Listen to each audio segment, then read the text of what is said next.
Hey guys, thanks for tuning in to another video on ForgottenWeapons.com. I'm Ian McCollum, and what we have here today is an Italian Fucile Modello 1891 Carcano rifle. And this is going to be the first in a series of 4 or 5 videos covering the development of the Carcano from its first original iteration here through its use in World War II. So today we're going to talk about how the system works, because mechanically all of the Carcanos are exactly the same. So we'll look at that, talk about how this came to be, and then in a series of future videos coming up each week, we'll look at some of the other iterations. And this rifle and several of the others were kindly provided by Interordnance or Royal Tiger imports. These are actually rifles that came out of Ethiopia, so we'll touch on that connection as well. Now, where did the Carcano come from? So, before the Italian military developed and adopted the Carcano, they used the 1870 Vetterli rifle. This was a single-shot turn-bolt rifle, chambered for the 10.4mm black powder cartridge, really kind of in the same realm as all of the other major military cartridges at the time. Then, right about the time that smokeless powder was being developed and introduced by the French, in 1887, they updated the Vetterli to use a 4-round box magazine, which was definitely an improvement, although it was still a slow and heavy bullet, still a black powder cartridge. However, the Italians would join the general stampede away from black powder rifles to the new smokeless powder technology with the development of this, and began in the late 1880s. In 1889, the Italian, well, I should start with first, before they adopted a rifle, they actually decided to adopt a cartridge, which makes a lot of sense. They started looking at the different bore diameters that were available. Most people were going in the 7 or 8mm range. The Italians actually were looking at even smaller cartridges. They were considering 6mm and 6.5mm. And there are a couple of reasons to do this. One is a smaller, lighter bullet gets higher velocity, which gives it a longer point-blank range. They were also concerned about the ability to carry ammunition, and to carry a lot of ammunition. Italy had colonial dreams and colonial experience in Africa, and when you have troops in Africa, as pretty much everyone who had expeditionary forces over there realized, they're a long way from supply oftentimes. If they're out on the march, the ammunition that they can carry with them is all the ammunition they're going to have. The Italians had a particularly traumatic battle that they lost, that they blamed in large part on lack of ammunition. Like, their soldiers were doing okay, despite being vastly outnumbered and maybe some poor tactical planning. They were doing okay until they all ran out of ammunition, and then they all got slaughtered, basically. So the idea was, we could do an 8mm round, but if a 6.5mm round is going to be, just as effective and have a nice long point-blank range where you don't have to adjust the sights, and you can carry more of it because it's lighter, well, that's a win-win. So they ended up adopting a 6.5mm round, 6.5 by 52 specifically, using actually a relatively large projectile for the caliber. It was a 162 grain projectile, that's 10.5 grams, that traveled at about 2,300 feet per second, or 700 meters per second. It was a round-nosed jacketed bullet, which was kind of the style at the time. What's a bit interesting to me is, well, almost everybody else would update their round-nosed bullets to Spitzer bullets. You see that in 8mm Mauser. You see it with 30-06. In fact, the 30-03 was the American round-nosed bullet that was updated in 1906 to be Spitzer or pointed. The Italians never did that. They maintained the relatively heavy, long, round-nosed bullet, in part because of the feeding system of the Carcano that was much happier with that bullet. As long as they stuck with that bullet, they didn't have to go back and mess with a lot of existing rifles to get them to be compatible with a new style of ammunition. Anyway, so they've got their cartridge. They then put out submissions to the international arms community to find a new rifle to adopt, and this is 1889. And they get like 15 submissions, and they decide that none of them are any good. Scrap them all, and then they open up the competition to the Italian arsenal system. And in 1890, the arsenals come up with 2 competing designs. One of them is chosen as effectively this. It was actually chosen and formally adopted in 1892, given the designation of Fucile Modello 1891, the year it was actually designed, and adopted into service. It would be 1893 before the rifle went into production, and even when it did go into production, the Italian arsenal system wasn't super efficient. And it was being produced very slowly, and it would take many years to actually ramp up production to the point that the Italians could actually use the rifle. So I've talked previously about some of Italy's explorations and adventures in Ethiopia. In the mid-1890s, the Italians tried to impose their will on Menelik II of Ethiopia and were thoroughly and devastatingly defeated at the Battle of Adova in 1895 or 1896. You'd think they would have these rifles and they'd have a lot of ammunition for them because that was the whole point. Well, they hadn't actually managed to produce enough. They didn't feel confident sending them to the expeditionary troops because then they thought they wouldn't have enough in store in Italy in case someone invaded Italy proper. So the guys who were fighting at Adova were all armed with Vetterlis and had about, well, they had I think 110 rounds of ammunition per person, where a standard loadout for this was a little over 160. So they don't get to find out if that plan actually would have worked. But eventually they do get production up to a substantial enough level that they can equip everyone with 1891 Carcano rifles, and that's pretty much the position they find themselves in at the beginning of World War I. So we'll come back to the history and the production of the gun, but let's take a look at how this actually works. The Carcano gets its name from Salvatore Carcano, who was an Italian arms developer who was involved in the process. There are a number of elements of this rifle that are pretty distinctively his, most notably the safety mechanism. He was in the Italian armed forces for a brief period, originally born all the way back in 1823, lived until 1903. And his first major project for the Italian, well, his first major armaments project was to develop a needle fire conversion of Italian muzzle loading muskets and rifles. And that's the 1867 Carcano, which has a very interestingly similar safety. They clearly, the safety he designed for that rifle clearly made its way onto this one. Anyway, what we have here is a cock on open, Mauser style split breech rifle. So it's pretty darn simple.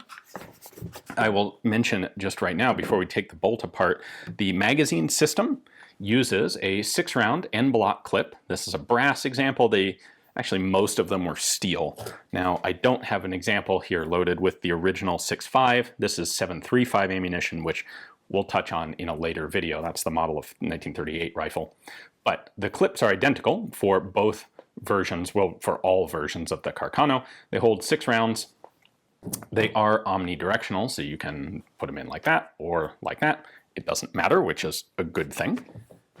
And the magazine system was purchased directly from Steyr Mannlicher. This is the Mannlicher clip system. Rather than try to develop their own new system, the Italians had the foresight to simply license a known, functional, and really quite good system from Austria. I need to put the bolt back in so I can show you the safety before we move on. We have a safety flag here. You push it in slightly and then rotate it up. That puts the rifle on safe, so it just disconnects the trigger entirely. It locks the bolt. You can't open the bolt. This flag sticking up doesn't block the sights, but it is reasonably visible to remind you that the safety is in fact engaged. Then to disengage it, you push the whole thing forward and rotate it back down. It's simple and effective, a little bit crude, it takes a little practice to do it smoothly, but it works. Now, I also want to point out that there is a guide lug for the cocking piece here so that it can't rotate, which would be a problem. However, normally you see that guide piece on the top. What the Italians did here with the Carcano is put it on the side where it actually acts as a gas shield, which is kind of a cool dual use for a part like that. Now, there is a downside to this. It's not it could be better. The problem is when the bolts open, that guide lug no longer is locked into the side of the receiver, and you can bump, you can bump that downward. And it doesn't take that much force to do. And if that happens, well, now the thing's completely out of whack and you can't close the bolt. I've actually had that happen to me in competition with a Carcano before. So some bolt-action rifle designs have systems set up to prevent the cocking piece from being jarred like that when it's not actually locked in the action. So this is fine once the action's closed, but when it's open, it is vulnerable. All right, now to disassemble this, we decock it there. There's a little latch here, and then I can unscrew this end piece. End piece comes off. The cocking piece comes off. That's the actual sear right there that the trigger mechanism holds onto. Then we have a firing pin with a spring, and that is under tension. So as I rotate this to come out, just recognize that there's a spring pushing on it. So the safety flag comes out, and then we have the spring and the firing pin. The locking lugs are machined into, like they are components of the bolt itself. This doesn't have a separate bolt head. So that makes it simpler to produce, fewer pieces. So we have a big ol' extractor up here. We have a notch cut for the ejector, which we'll look at in just a moment. This is really a very simple system. It's easy to produce, has a few pieces less than a lot of other bolt action systems. It's simple but effective.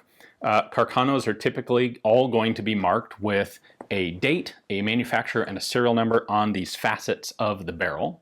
So we have a few little small markings down there. There are a variety of small markings you will periodically find on Carcanos. There isn't a whole lot of rhyme or reason to which ones did and didn't get marked. Those small markings, single digits, single letters, that sort of thing, typically indicate parts subcontractors or mid-process approval marks for various components. The significant markings here are the serial number, which is generally a 2-digit or a 2-letter prefix. In this case, being made by Tierney, they also did some prefixes that were both a digit and a letter, followed by a 4-digit serial number. Tierney did also have some that went up to 6 digits without a prefix, but in general, you will find a 1- or 2-letter prefix and then a 4-digit serial number. And these were spread through a whole bunch of different manufacturers. So on the top here is where you'll find the manufacturer name. This one was done by the Tierney Arsenal, which was an Italian state-owned arsenal. And then we have a date on the opposite flat here. This one is 1933, which is also marked XI. That is Roman numeral 11, because once Mussolini took over, we have the fascist era in Italy, and those dates are represented as Roman numerals. So once you hit 1921, you'll start seeing Roman numeral dates as well as standard dates. On a few different models, the date is represented by either a 2- or a 3-digit number. So if you see like 17, that is 1917. If you see 897, that's 1897. This one comes from a period, Tierney started making these again between 32 and 36. Next, we would normally look for a serial number on the bolt handle or stem, somewhere on the bolt. Italy did actually serialize bolts until the end of World War I, and then they stopped. And they kind of stopped for the same reason that they never serialized most of the other parts in the first place, which was the whole point of interchangeable production is that the parts are all interchangeable. So if they're interchangeable, why do you need to bother to serialize them? So let's not serialize them. Kind of makes sense. Now, the one other place you will find markings on these is the buttstock. They will have a roundel sort of stamp indicating the manufacturer and a serial number. Now, this particular example has had a long and hard life in Ethiopia, and those markings, you can see that they were there, but they're pretty much unreadable at this point. So sometimes you'll find them readable, sometimes you won't. Now, the rear sight on this was taken basically off the Vetterli, and it's, as Americans, as collectors, we tend to like to put sights here. This seems like the natural position for them. However, note that there is a cutout here, and in reality, your basic close-range battle sight position for this is all the way forward. By the way, what I'm doing here is pushing this button in, which unlocks this sight leaf and allows it to rotate. When this is all the way forward, you have a rear notch here that's zeroed for 300 meters. When this is all the way back, you see there is a second notch on this leaf. All the way back is 450 meters. And then we have a series of notches here that allow you to set the sight from 600 up to 2,000 meters. So just sits like so. This is taking advantage of the relatively high velocity of an early 6.5 millimeter cartridge. In fact, Italy was the first country to adopt a 6.5 millimeter. The front end of the rifle is pretty typical for what you would expect. We've got a cleaning rod here, which is threaded right there. So I can unthread this. And you can see the threading right there, which locks into this nose cap. And then that is a full-length cleaning rod. We have a bayonet lug below it, of course. We have a basic barleycorn style front sight. The bayonet for the M91 is pretty typical and of a kind of surprisingly sensible length. It's not stupidly long like some other countries did around this time. We have a pretty basic button catch back there. And there is enough space between the bayonet and the muzzle to allow for that cleaning rod. So you don't have to, you can still stick the cleaning rod in the bottom of the stock and it doesn't interfere with the bayonet. This would be the only pattern of bayonet that was used on these rifles. Obviously, there were a lot of different manufacturers of them, but the basic pattern didn't change even by the end of World War II. Now, something I should have talked about already, but didn't, is the barrel itself, more specifically the rifling. In their early cartridge development experiments, the Italians had trouble with excessive wear at the throat of the barrel, back at the chamber end, and they had some problems with jackets separating from bullets, and they came to the conclusion that this was due to the bullets having to spin up too quickly, causing excess friction in the barrel upon firing. And their solution was to replace the standard rifling with a gain twist rifling, where the twist rate starts slow and then speeds up as you go down the barrel. This was technology that had been around, although not generally used for infantry rifles. And it turns out to have, it did apparently solve their problems. They treated this as a huge, military top secret sort of thing. When they sent out rifle submissions, they actually when they asked for rifle submissions, they actually provided barrels with 6.5 millimeter standard twist rifling, so no one would pick up on their secret plans. Ultimately, they would abandon this in the 1930s. It probably had more to do with early powder burning hot, as well as maybe poorly constructed bullet jackets, because it really isn't all that necessary. Anyway, that is a unique feature of the Carcano among military rifles of its vintage, is that it did use a gain twist barrel rifling. The magazine is held into the action by two screws, so I can pull those out right there. And then we can take the magazine off to show you. So this is what they licensed from Steyr in Austria. Very simple. You've got your follower here under constant spring pressure. Just use my 735 cartridges here. It's going to be pushing up on the lowest cartridge in the stack. And as you cycle rounds through that follower, let's see, so that the clip is going to sit right there. The follower will push its way up. When you chamber the very last cartridge, there is no longer anything holding this clip in, and it will fall out the bottom of the magazine. There is also a button here in the front which activates that latch. So if you want to remove a partially loaded clip, you can push that button in and pull the clip out the top. In fact, you don't even have to pull it out because this spring will be pushing up on the cartridges in the clip and it'll pop it out the top of the gun. Interestingly, they did experiment briefly in World War II with both a 25-round detachable magazine and also with a simplified stamped version of this magazine assembly, although neither of those things ended up actually going into production. Last bit of disassembly here is to take off the nose cap. It has one cross screw holding it in, and then for disassembly you also have to take the cleaning rod out. Then we can pull this off the front. The rear barrel band is just held in place by this spring clip. However, the barrel band is in a groove in the upper handguard, so we actually have to pull the handguard forward with it until we get to there. And then handguard comes right off. Nothing fancy there.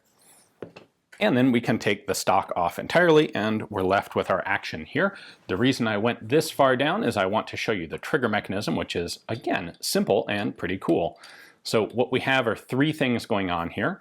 This is the sear that holds onto the back of the cocking piece on the bolt. So that's that little hook, which is going to sit right there,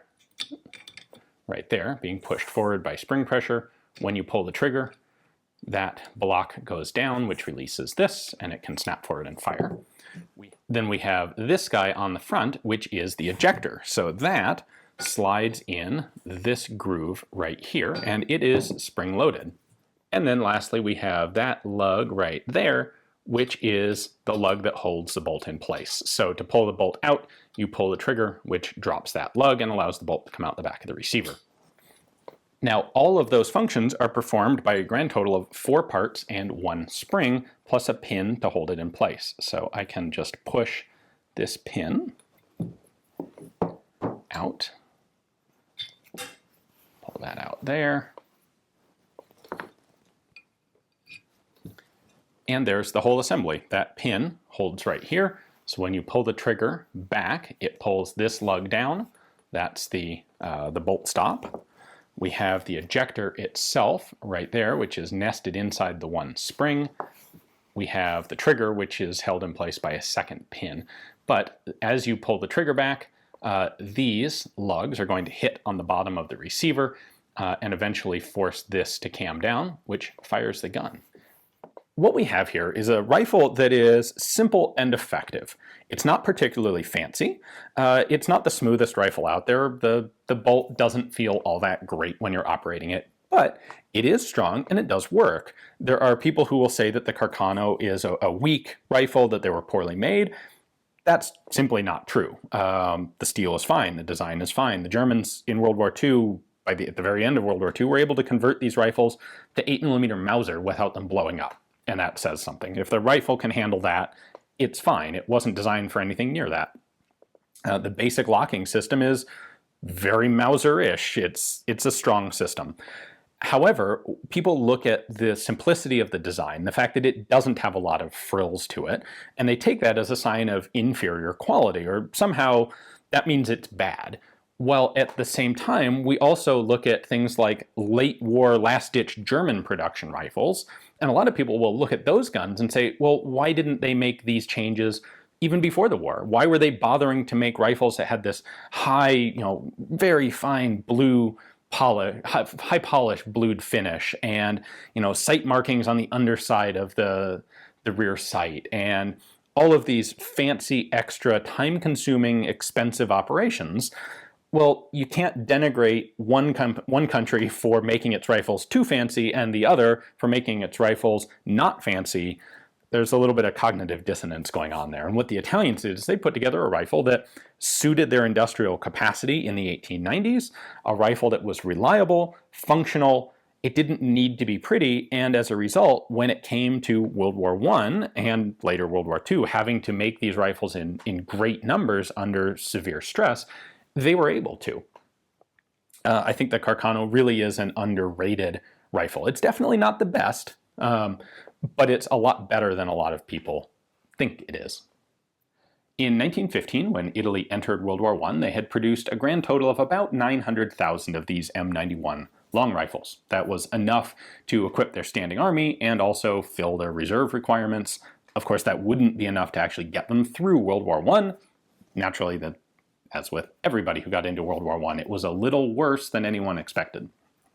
So production ramped back up. By the end of the war, they had manufactured a grand total now of just over 2 million, like 2,060,000 M91 long rifles.